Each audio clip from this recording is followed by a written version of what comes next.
What's up, guys? Welcome to the Sesh. Today I got a special guest. Please introduce yourself and tell everybody what you do. Hi, everyone. I am Fabiola Urgel-Caporusso. I'm a commercial lender at Vantage Bank Texas. So I'm super interested in the investment space. I for some reason, went towards the cryptocurrency and Bitcoin area, but I find myself always coming back to real estate and commercial.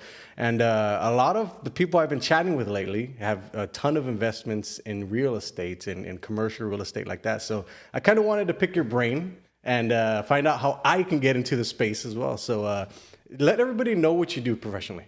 Yes, so I'm a commercial lender, but what I was telling Josh is that I manage portfolios. So not only your loans, but your relationship as a whole. And that's what we specialize at the financial institution I work for. Okay, and what's your background?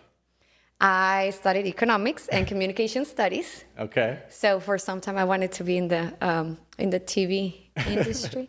Is that gone now? That is very long gone. But I also always had a passion for economics, more on the macro level, okay, but also the micro level, and not to toot my own horn. But when I was in high school, the last year of your high school in Mexico, they divide you into areas of interest, and I was in what they call economic administrative, and I was killing my economics exam. So I was like, well, I think I'm naturally good for it. It's easy for you. I would not say easy, but I would not struggle. Okay.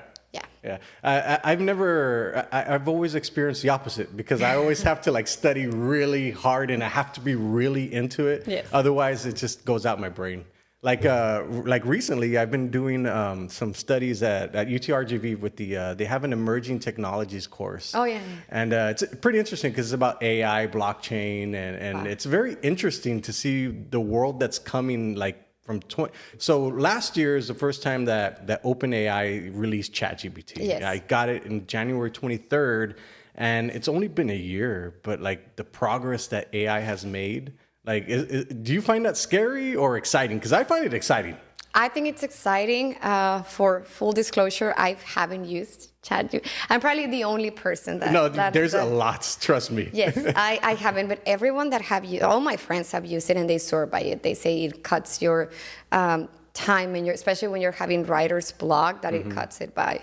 Yeah, the productivity, yeah. Yes, but I've always been, I would not say afraid, but I like writing. Right. So that's my thing. That's come easy to you. See, I've always had the problem where I can't get what's in my head on paper. Yes. Eloquently, I should say, right? Because it comes out all jumbled up and all that stuff. So the finesse. The finesse. I don't have that. ChatGPT helps me. A lot of people say that it's cheating and stuff, but I feel like it's a tool. As with anything, like a phone is a tool, a typewriter is a tool. Calculators. Yes, exactly. Back in the day, they were seen as cheating. What do you think about that? Do you think it's cheating, or do you think it's a tool? What are your thoughts on ChatGPT? I think it's a tool, but there's a fine line between having it do your work and hindering the learning process. Right. So I'm all about tools and things that add on to the learning experience. Yeah. But not that hinder or diminishes the learning. So it'll be good to do a study and see, but that would take over the years. Yeah, you're absolutely right, because I found when I would jump into ChatGPT, I would be in it for 2 or 3 hours a day. And every single day I would use it. And it got to a point where it told me to stop, go outside, take a breath. This is the AI telling me that. Wow. So I got to that point and I was like, well, whatever, I'm still going to use it. So I got to the point, and the great thing about it is it helps me learn fast. But I've known that when I learn fast, I lose a lot of the subject matter, so it doesn't stay in here. So I kind of have to slow my way of learning with ChatGPT, because you can get immersive in it, and it's kind of scary sometimes because it has so much information. Yeah. And it's a black hole. Yeah, it's a black hole. It's very interesting. But so what motivated you for economics? That's a kind of a different subject that people are interested in. What made you gravitate towards economics? Well, economics is a social science of choices. Okay. And I always find choices in general very interesting. And I always felt that life is a series of binary choices, where it's as simple as doing this or doing this for the most part. So there's this topic called game theory. I don't know if you watched the movie A Beautiful Mind. I haven't seen it, but I know about game theory. Yes. So basically, what it tells you is helps you understand why people choose A over B, or how people make choices. And I love that. So economics on a macro level helps you to understand. On the micro level helps you understand that. And also, I've always been a sucker for geopolitical topics and how the different political systems work in different countries. So when I was 10, my favorite thing to watch was political shows in Mexico, and understand why Spain worked different than Mexico, why Great Britain still has a monarchy, yet they have parliament. I've always been a nerd. Yeah. So economics helped me understand that. And then at some point, actually, I thought I wanted a PhD in economics. And then I was like, no, I cannot sit still for 8 hours. And that's at least what you need to sit still for. Yeah. I find it interesting that I didn't really care about all that stuff, like the macroeconomics and microeconomics, until I started to get into Bitcoin and see how it all affects everything. It's very interesting. What's the economic impact that's going on right here in America? Like, what do you see going on in America because I found that America is the leader. It's the main person that everybody looks towards. So if America does it, then most likely other countries are going to do it as well. Can you kind of touch on that? In Mexico, there's a saying, and I'll say it in Spanish and in English. Cuando Estados Unidos le da gripa, a México le da neumonía. So if the U.S. has a cold, Mexico gets pneumonia because, like you said, we all look, in the world, they look at the United States because, for obvious reasons, right? And then that dictates how currency, for example, peso versus dollar, euro versus dollars, the pound versus dollars. So, but in general, a way you can affect or a currency, there's different ways, but one of them is how other countries view the political stability of it. So, of course, the more stable a country looks, and they have its own currency, everything else held constant, the currency should be strong. If there's perceived turmoil or political conflict, again, all things held constant, right, its value or the value of the currency will be affected. Yeah. Well, even in that, like in an election year, everything's completely different too, right? Oh, yeah. So volatile. The market is volatile. It's interesting because I've been following the whole thing, and it's like tech stocks are like at the all-time high, and then like the SP 500 is like it's kind of like it's underperforming. But I found that like a lot of people are going more towards the space of like tech and more digital currencies, because like the currencies right now are like they're valued so high. There's so much liquidity, like in Bitcoin, for example, right? Like it's a $858 billion. It's a coin. Like that's crazy. The liquidity of it is kind of fascinating. Can you kind of touch on the differences between? Because I've been fascinated with real estate and Bitcoin as an asset, right? Kind of similar to real estate. Can you kind of touch on that? Yes. So, and I'm not an expert on Bitcoin. Actually, like I told you before, I think the most I've invested on Bitcoin is $100. Yeah. But I want to get your input from like the real estate and from how the you real see it. estate. Yes. So even before I studied economics, one thing that I was always told since I was in high school, what's the one thing or one of the few things you cannot make more of? Land. There's up until the point that we discover how to build in Mars or other planet, then that's why it's such a safe investment, real estate. Because also it's there, and it tends, again, all things held constant. That's one term that you learn in economics.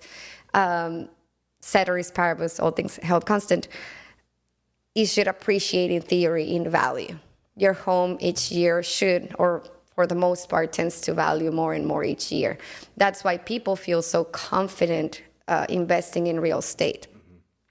I don't know if you noticed this, but in 2020 and 2021, everyone and their cousins started becoming builders, buying. And that's great. But like I always tell people, there's so many things that can go wrong, especially with real estate investment, that we don't know about until you have to face the problem. So let's dive into that. What are those problems? Well, it can be as simple as, let's say you buy a piece of land and you say, I'm going to build an apartment complex here.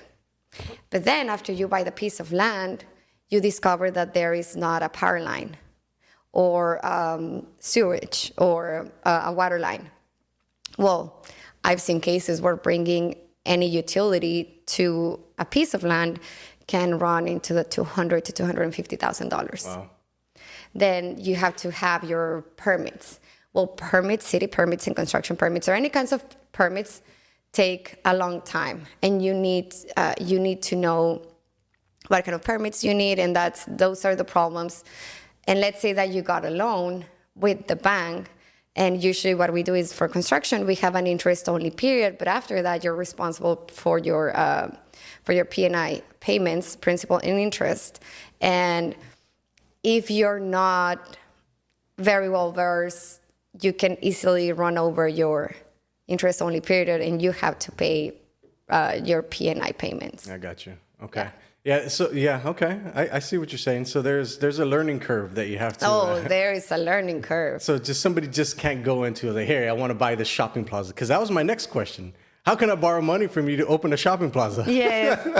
I mean, I'm not trying to say that you cannot absolutely just wake up one day. I'm just saying that it's important to learn the potential problems that can happen, and that you're prepared, and that you have reserves, and that maybe it may not be the best idea to use all of your savings and have no backup and buy a strip mall when you haven't thought about reserves, things that can go wrong. You know, even if you have a strip mall, there's after certain years you have to repair some things. Yeah. So those are some of the things that you need to take into consideration before waking up one day and deciding, I want to jump into real estate. Liability.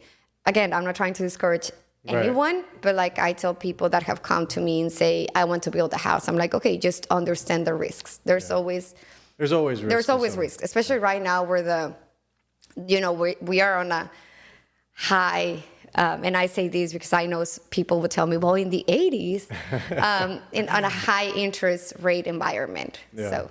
And do you find that, like, somebody was telling me the other day that when the interest rates come down, the prices just go up? So it's just reverse. Is there any validity to that? Yes and no, not necessarily. It depends. Okay. So, explain. Yes. So, for example, what some of us are expecting is that interest rates drop starting this year until next year. Can I say 100% if interest rates drop, prices are going to go up? No. Interest rates are a monetary tool used by the Federal Reserve Bank to control inflation and unemployment. But again, like I mentioned, the way our economy works is so complex that it's really hard to predict what can happen. Mm-hmm. I mean, in 2020, honestly, I was expecting a worse economic scenario. You know, I thought everyone was going, and I feel that was the initial thought of a lot of people, and it was one of my busiest years for loans, 2020 and 2021. What do you attribute that to? Stimulus money, that would be one of it. Also, the PPP loans that the government subsidized, that was a huge push. Interest rates were low. People were getting all this money put into our economic system, and people used it. Do you think it's going to come back again this year? Because it's an election year. We're going to get stimulated. The economy is going to get stimulated again. Do you feel like you're going to have another busy year with investments and loans and all that stuff? I don't. Okay, so there's two parts to that question. Do I think that they're going to have another round of stimulus checks and at the level they did the first time? I don't necessarily think that's going to happen. But again, I don't work for the government. Right. So, and I read the news, but you do think about it a little bit more than the average person. I have to. Yeah. By instinct, but also I've been trained to do that. Yeah. So is it a possibility? Yes. Do I think it's going to be at the level of 2020? No, because also 2020 was the years of the unknown. There were so many unknowns. I think fear can be a huge motivator. We were facing something that we didn't know how it was going to react. We were facing the possibility of closing down some countries actually locked down. So I think that's the biggest difference right now. So, and also I don't want to think that's going to happen. Yeah, I mean, as always, you always want to think the best that's going to happen going forward. Because, but prepare for the worst. Prepare for the worst, right? And I think most people aren't prepared for the worst, like at all. No, I don't think so. It's kind of touch on that because I feel like for me, I never got into real estate because I never understood it. And I always had that fear. It's like, what if I put my money in here and it doesn't work out? I think that's fear with any investment, right? Yeah, no, that's absolutely any investment.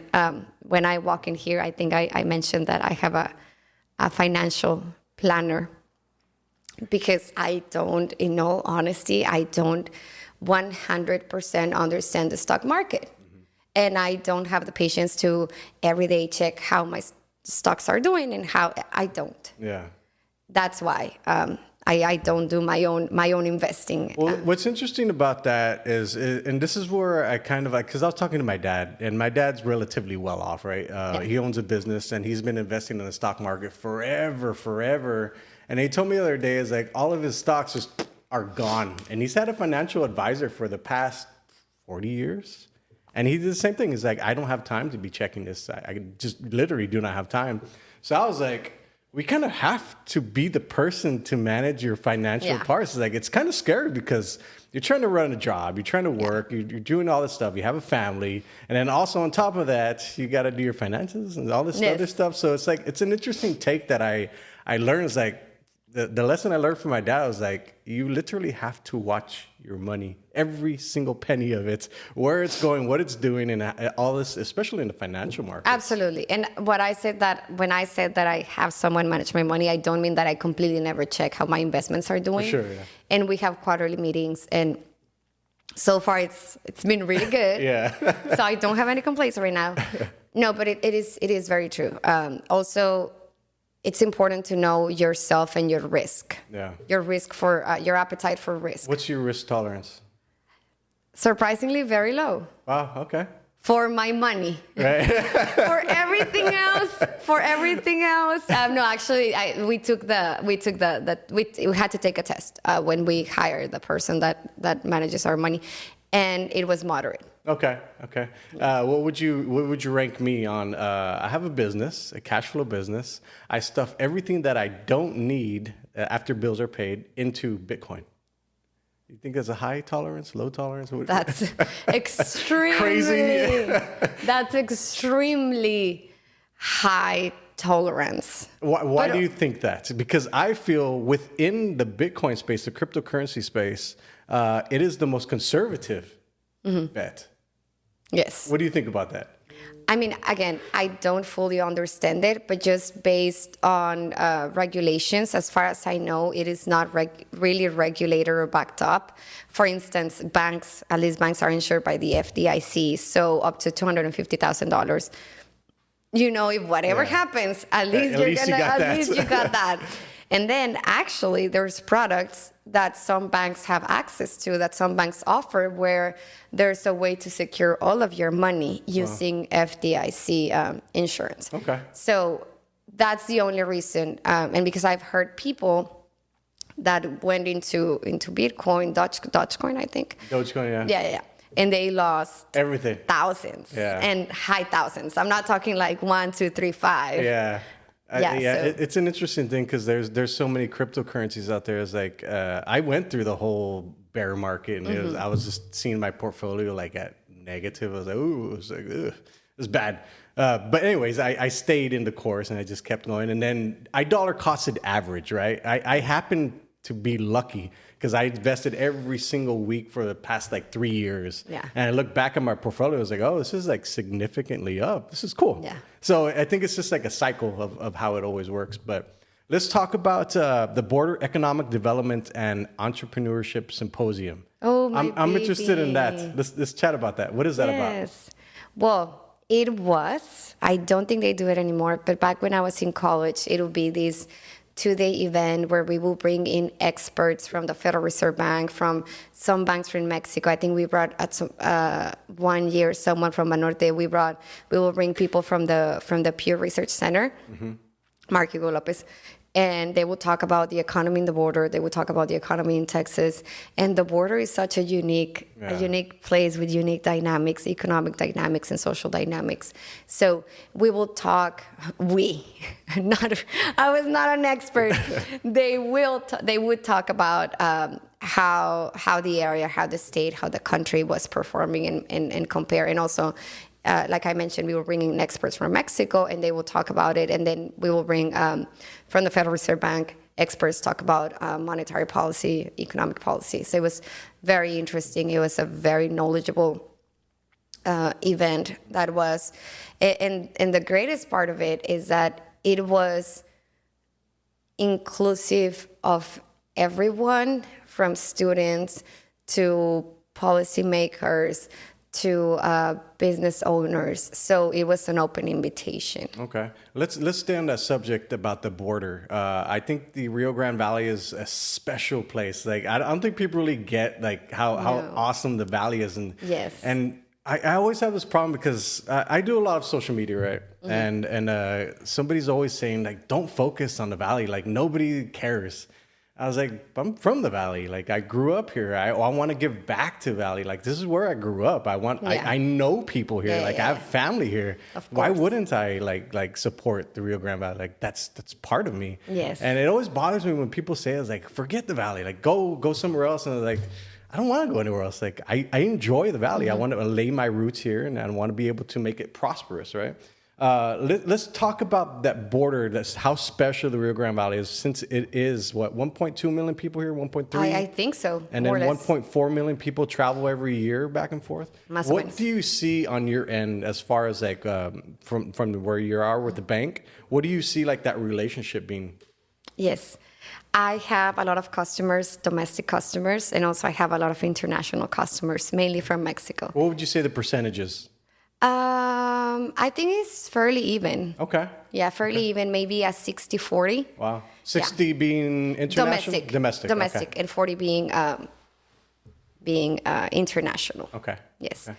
I think it's very unique because sitting, and not just, and I think it's this border, but like you mentioned, yeah, we do have, and I see it, I think it's improving a little bit, but the brain, what they call it, brain drainage. Brain drainage? Explain that. Well, that for instance, one time I had this conversation with a CPA, and he said, yeah, your top accounting graduates from UTRGV, they're gone. They're going to go to the big fours. So then you're losing those top talents because they think that to make it, you have to leave. Right. You have to leave the valley. Mm-hmm. So there's a lot of that. I think we are moving towards the right direction. I think there's a lot of investment. I think there's a lot of great things that are happening here that are helping with that. We are growing, we're developing. There's more opportunities, more access to certain things. Yeah. So what is unique also about the Valley that you have, and is that, like you mentioned, you have people that come and incentivize our economy from other places and from other countries, and that helps significantly our restaurateurs, our hoteliers, retailers. So that helps, and it's such a unique area because of that, and also because of what you said, the sense of community that we have in the Valley is phenomenal. Yeah. People want to give back. People that are strong in the community, they're always looking for ways to give back. Yeah. And I know this because I'm on several boards. So yeah. Let's chat about that, because I feel that there aren't a lot of good leaders and a lot of good mentors out there. I don't know if it's just because I'm not seeing them. What do you see on your end? I've been very blessed to have extremely generous and knowledgeable mentors. A little bit about me is that I moved here when I was 18 and I didn't know one single soul. And I moved to start college at UTPA, now UTRGV. And there I had mentors that helped me, be successful as a student, that helped me land, or at least open the door for me. Like I mentioned, when I work at the Federal Reserve Bank, then there I had a mentor who opened more doors. And then that's how I ended up in Vantage Bank. And then in Vantage Bank, I've had really good mentors and bosses that I know genuinely want me to succeed, and they support me, and I never fear that I'm going to make a mistake. I mean, there's certain mistakes that you shouldn't make, right? But every day I know my job is a learning opportunity, and that's what my mentors at the bank have taught me. Okay, let's stay on that subject, because that's not common like knowledge, right? I feel like most people aren't going to get up and do the things that they need to do regardless of how they feel. Yes. That's my opinion, obviously, right? What is it about, why do you have that? Like, what is ingrained in you that you have that? I think that adversity is a great teacher and a very great lesson in humility and understanding that nothing is too deep and you're not all that. You can have 30, 40, 50 years of experience. My mentor at the Federal Reserve Bank, Jordana, who's now a really good friend of mine, told me, I never take myself serious. I take what I do very serious, but never myself. Mm-hmm. This is someone that graduated from Harvard. Wow. And I really took that upon me. So I never take myself serious, but I take what I do very, very serious. Yeah. And with that comes the understanding that you're not perfect, that no one is, that like when I began my career, and I still feel I'm the very steep portion of the learning curve. So it's just making peace with the fact that every day you're going to learn something new, and that you shouldn't be the smartest person in the room because maybe you're in the wrong room. Yeah. Or at least that's what I feel. Yeah, well, I feel like a lot of people won't do the necessary work on themselves. Like they'll like for years, I sat on the couch like for 4 years actually. And I was just listening to like motivation over and over. And then I was like, shit, I got to actually do something. Yeah, no, the books. No, I feel you. No, so absolutely. It was a hard pill to swallow. I was like, oh shit, I'm not going to become like successful by sitting here. And by reading. No. Yeah, so kind of talk about that, because I am a huge proponent for like continuous education, like always learning something, get certified in something. And I think a lot of people don't take that seriously. Can you kind of touch on that? Yes. And I laugh because I tell everyone that my MBA was an impulse purchase. So it was December of 2021. And no, it was January, actually. It was January of 2022. And I found out I was pregnant. Wow. And I knew from the get-go I was going to have a girl. So I said, I need to have an MBA. I couldn't do it before because I was here on a student visa and then a work visa that did not allow for me to study. So I always promised myself that the second I had my green card, I was going to get a master's. So then all that happened together the same month. I found out I was pregnant, and then I got my green card. And then I said, I need to show with my example to my daughter that she has to continually learn, no matter how comfortable you are and no matter how much you make or how much you think you've made it. So I'm a huge proponent of, and then I just graduated in this December. Oh, congratulations. Thank you, with my MBA with specialization in healthcare management. Because I was like, okay, I also need to learn something that I don't already know. Because the easy thing would have been to go into finance or something that I knew like the back of my hand. And then, but then I said, okay, what's the fun in that? How am I challenging myself? Why do you think that way? Because I've always been an eager learner, and also because, like I mentioned, I've had so many challenges in my life and so many obstacles when I was in college. I had 3 jobs. One of the things that I shared recently, and just because I feel that with social media, we only see the beautiful, the filter, the look at my walk-in closet, which is, there's nothing wrong. Right. But we rarely allow ourselves to show the ugly, the rejections, the no's, the things that do not work out. And I will not say the failures, but the lessons learned that we learn in life. So because of that, and because I didn't always have access to everything that I do now, I see my current privilege as an opportunity, and one that I take very serious, and a responsibility. Yeah. So what are you doing with your platform? What are you doing with your privilege? Yeah. So that's why, and age, man, it's It makes you very humble. Life has weird ways Yeah, to humble. Yes, to humble yourself and to show you what's important. And one of the things that George, one of my mentors at the bank, tells me is education is something that they can never take away from you. That's the one thing. What's in here and here, they cannot take away from Your you. skills. Yeah, it's an interesting thing because I turned 42, 43.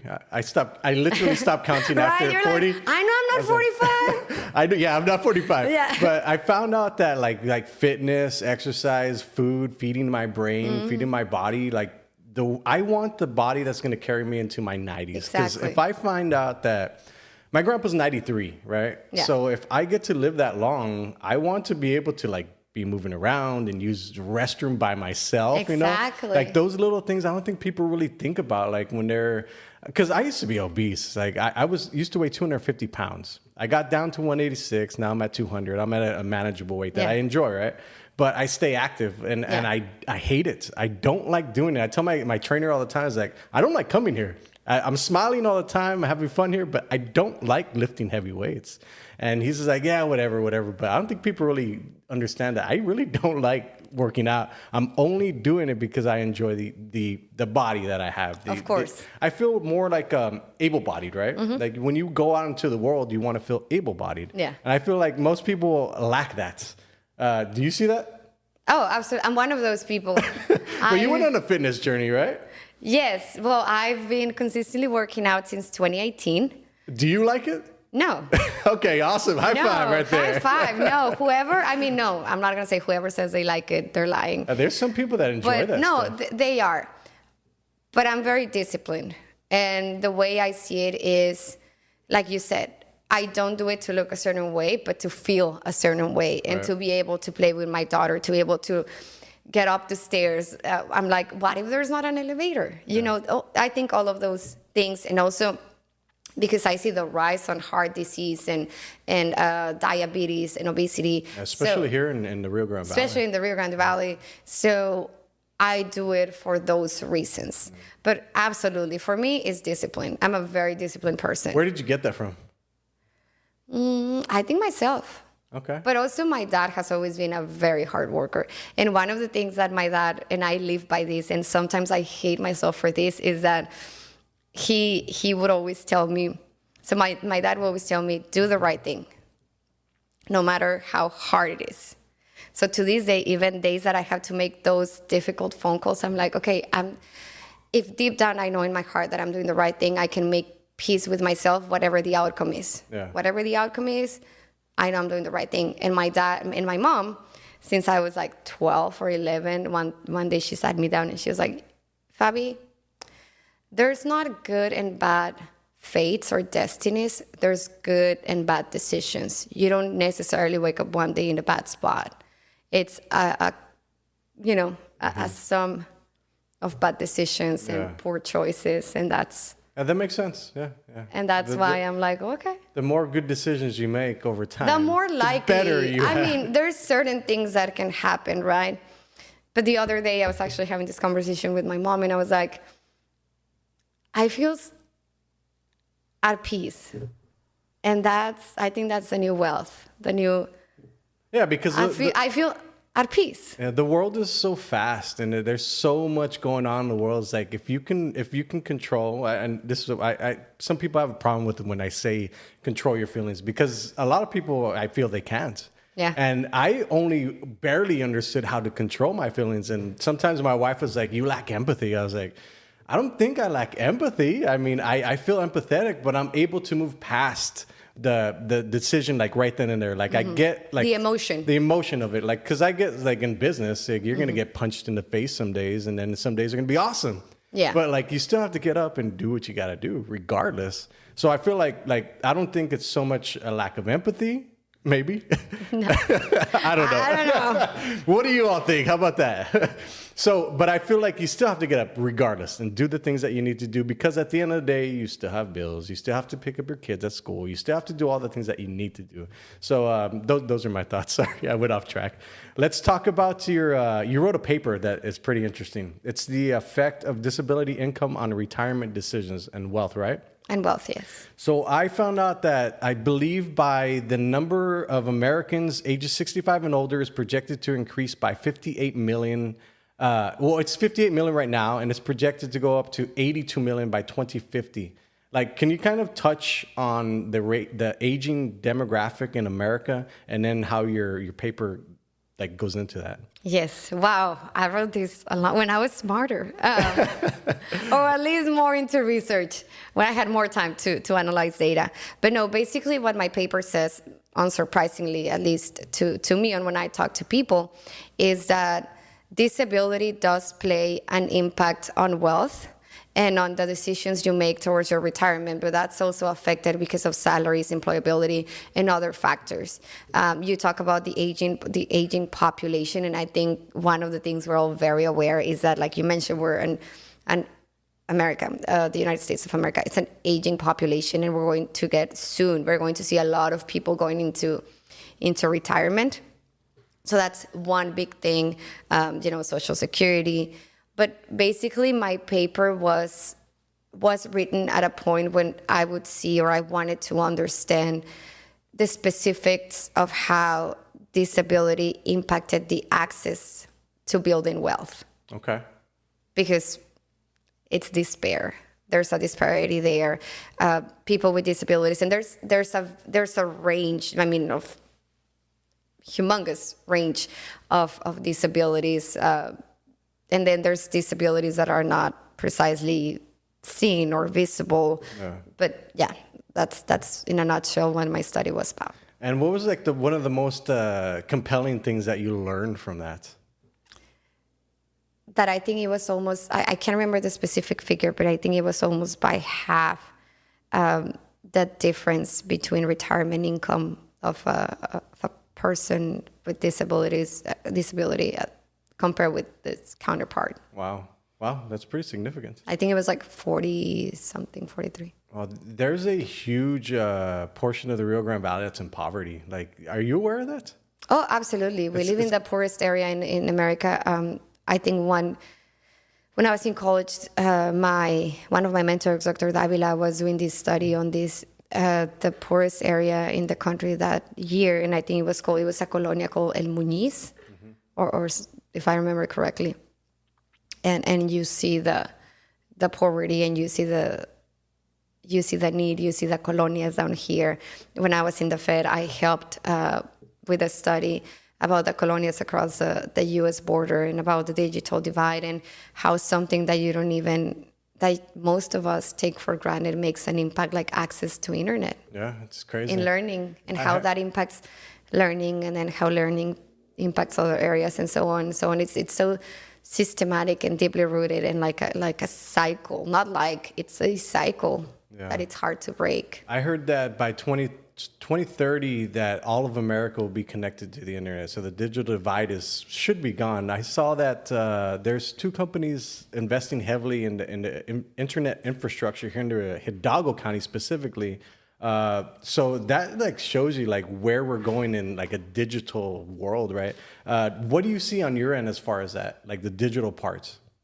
Well, banking is I think it's one of the first industries that was impacted by going digital, or at least a huge portion. I mean, your cell phone can now deposit a check. Yeah. How awesome is that? Yes. I mean, I think 20 years ago, this was not even something, a possibility. You can send a wire transfer. You can even do payroll sometimes on your phone. There's so many apps that help you to accomplish so many things when it comes to banking and accounting. So definitely I see it day in, day out. But also with that comes great risks. Cyber attacks are on the rise. We have trainings almost every single day. Shout out to our cybersecurity team. And they test us and see if we understand, because we see the rise in attempts and how good the hackers are getting at pretending they are someone, or phishing emails, or pretending they're someone they're not. So. Wow.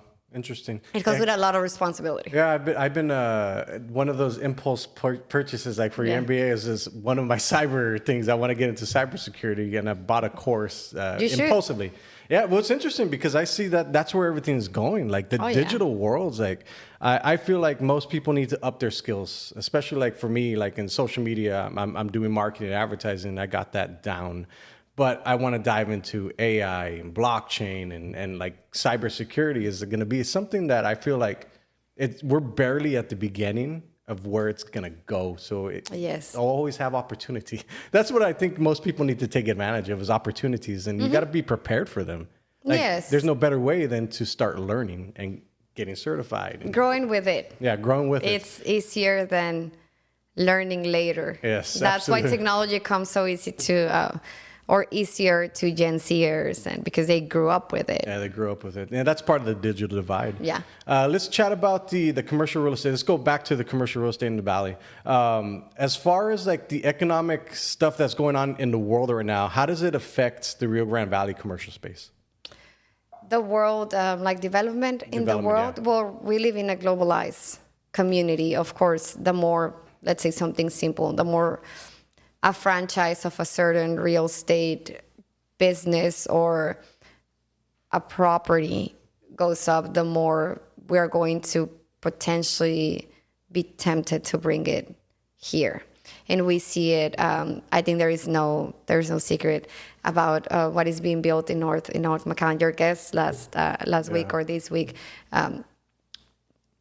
is it's one of our main developers here in the Valley, and you see how that kind of spaces, the open concept with shops and dining and bars is becoming so popular that now we have the Pearl in San Antonio, Domain. I think it's in Austin. Now we're going to have something similar here in McAllen. So I think that if the right people are exposed to the right things, they can be easily replicated, or we see being replicated in places. And then we have, as a community, we see more. And one of the things that my parents always tell me is that you need to see more than your four walls, like your house. So the more you're exposed to things, the more things you're going to be or to learn and develop skills. Now this is real estate. We have way more restaurants now of different variety. I think when I moved to the Valley, there were like there's tons. There's there were two good restaurants, and now there's so many, and they're kind of similar concepts to other big chains in Mexico. So all of that is part of the real estate industry, not just the building, but why we are building what we are building. Yeah. And I also, I ran across the statistic that 10 to 12 million businesses will close every year. That's quite staggering. Like, especially like here in the Rio Grande Valley, you drive up and down the street here on 10th Street, and you see a ton of restaurants, a ton of businesses. And it's sad because some of them won't be here next year. I find that heartbreaking. So what I try to do is I try to educate business owners and tell them what's out there. They can get marketing and advertising and stuff like that. But what do you feel that business owners can do to like weather that storm? Understanding their business cycle is very important. So explain that. Yes. So understanding when your money comes in, when it has to go out, what stays in and what stays out. Revenue is not the same as profit. And I think that's one of the biggest disconnects for especially small business owners, that $1 million in sales does not necessarily mean $1 million in your pockets. In your pocket. Yeah. Yes. So I think that one, understanding your audience and having a niche, you're not going to be a fit for everyone. Yeah. But you're going to be a fit, luckily, for someone. So finding that, having a plan, having projections, understanding your finances is huge. Okay. And that's one of the things I see business owners struggling the most with. And that's more like because they have a dream and they want to pursue this and have a passion for this, so they don't get the business, big picture, the bigger picture, the business part of it, which is interesting because you obviously want to have people succeed. Oh yeah, but that's not the case. That is not going to be the case for everyone. That's going to be the case for a few. Yeah, I wish everyone could succeed, but. Yeah, it's entrepreneurship and business is hard. Oh, yeah. To say the least. To say the least. So let's talk about personal development. you obviously continue your personal development. Kind of touch on that because I feel like a lot of people don't or won't actually invest in themselves. Like for me, I was chatting with a buddy the other day and he's like, I feel bad. I got to buy this thing for the business. Like, don't ever feel bad for buying something for your business. If you're going to go out and buy like a $10,000 watch, then you should probably feel bad. Yes. Right. But if it's for your business, Yes. like, don't feel bad. Like, don't ever feel bad. Sorry. So can you kind of touch on it? No, you're good. Yes. So I think the best investment you can make is in yourself. And by this, I mean your mind, what you know. And we all have things that make us happy, right? So for me, what makes me happy is knowing more, learning more, reading books, put what I learn into action. But personal development is something that should be continuous. And that should be something that not to sit down every day and say, okay, what do I not know? But do not be afraid to not know something. Just know that everything that you don't know is more of an opportunity to learn something new. Yeah. So that's always how I tell whenever I'm assigned to a project or something that I'm like, at the beginning, I always thank my boss and say, thank you so much for letting me learn something new every day. Okay. Yes, and just be patient with yourself and understand that mistakes are going to be made along the way. Like I tell people, I make mistakes every minute. Yeah. But that's how I learn, and those are the ones you remember. But like you said, never feel bad about investing in your business or investing in yourself and taking a bet on you, because at the end, you are your best product and your best project. Yeah, I feel like you can control where your life is going to go. And you can't control any outside stuff, but you can control what you do, how you do it, the decisions you make. And sometimes it's a little hard for people to take that route. It is, because, we all want instant gratification. Yeah. And I feel that social media shows, it's seconds. And it's, like you said, instant gratification. But Dr. Davila would always tell me, if you do bad on a test, but you can tell yourself, even if they would have given me an extra day, there's nothing else I could have done, then that's fine.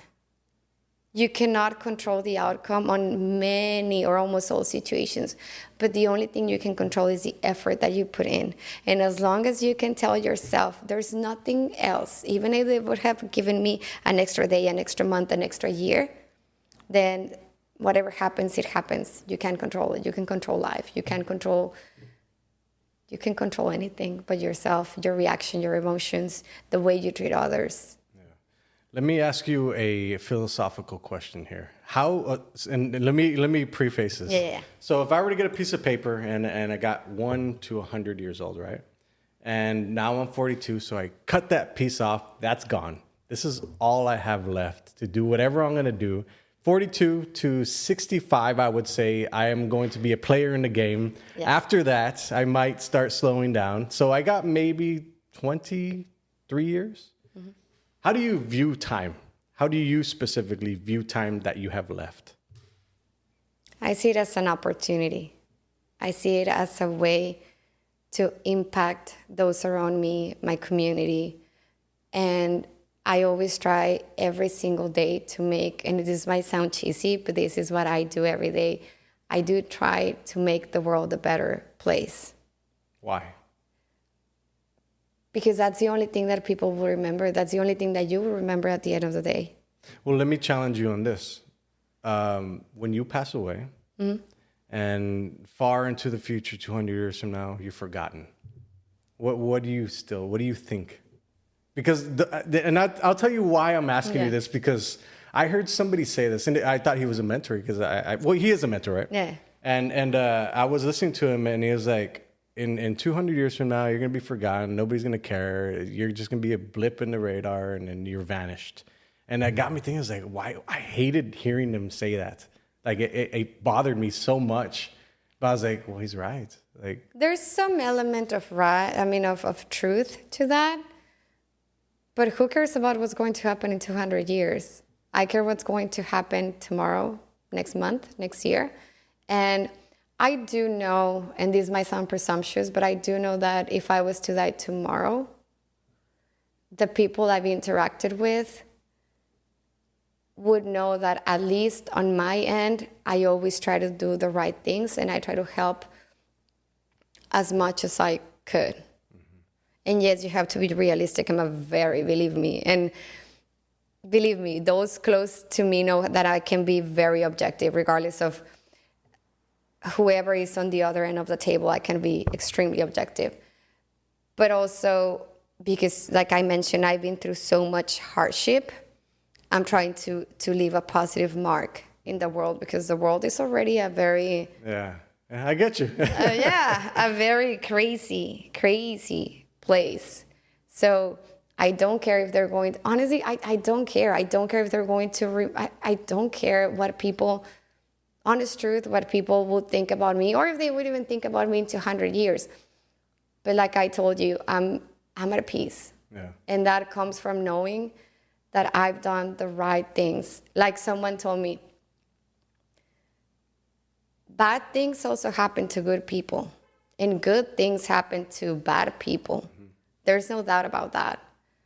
But I've never met someone that does bad things or evil things and can sleep at night peacefully. Yeah. So there's that. Yeah.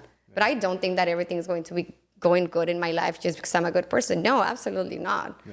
Life will have its challenges. Oh, yeah. But how I see it is that I'm an orange. And if they squeeze me very, very hard, what should come out of me is orange juice. Not apple juice, not pear juice, not prune juice, orange juice. So I had to stay true to myself, my values, my ethics, and my morals, regardless of the situation. And if you can do that, then I think you're on the other side. Yeah, that's great advice, because I had to go and back, and I was like, man, why did it bother me so much? And I was like, you know what, forget that. Like, I only have this amount of time left. So I'm going to have a positive impact and do whatever I possibly can to be able to make this place better while I'm here. I'm not saying be a people pleaser. Right. And have boundaries, absolutely. But if it's within you to do something good, then it can be as simple as buying cookies for the Girl Scout. I mean, little things that we don't realize. Little things add up, yeah. Yeah. You're right. So before we finish out the podcast, in all your cumulative years of living on this earth and your professional life, what's the best piece of advice you can give people? It's not that deep. That is the best. It's not that deep. Nothing, good or bad, is not forever. Mistakes are not forever. They don't define you. So learn how little you are in this big world, and don't take anything personal. And then your life... There is this book called, I read it in Spanish, Los Cuatro Acuerdos, and actually my therapist recommended, the four amends. Agreements. Agreements, there you go, yes. And the first one is, do not take anything personal. Yeah. And I think the second that you realize that people's reactions are more about themselves than you, or what people think about you is none of your business. And that who cares? It's not that deep. I mean, life is so short. We love to think that we feel that 5 years are so far away, right? And then you blink and they're like this. So just don't take anything good or bad. Don't take your wins too serious. Don't take your losses too serious. Make fun of yourself. I tell people, I used to think life was a big, big game. And I still think life is a big, big game. Where you go up, you go down, you go up, you go down. Yeah. And then one day you're gone. And then one day you're gone and no one will remember you. Yeah, there you go. And it's all good. And it happens. Before we finish out the podcast, let everybody know where they can find you and how they can use your services. Yes. So again, I'm a commercial lender for Vantage Bank. So my office is located on 2nd and Ridge across the DoubleTree. You can find me on LinkedIn as Fabiola Urgel-Caporusso, and on Instagram also as Fabiola Urgel-Caporusso, and on Facebook as Fabiola Urgel-Caporusso. Awesome. Urgel is my maiden name, Caporusso is my married last name. So if I can be of any service or I can answer any questions, I love to connect with people and meet new people every day. So. Awesome. It was great having you on the podcast. Thank you. Hope I did good. See you guys later. Absolutely. Thank you. Bye. Awesome. Perfect. 54 minutes.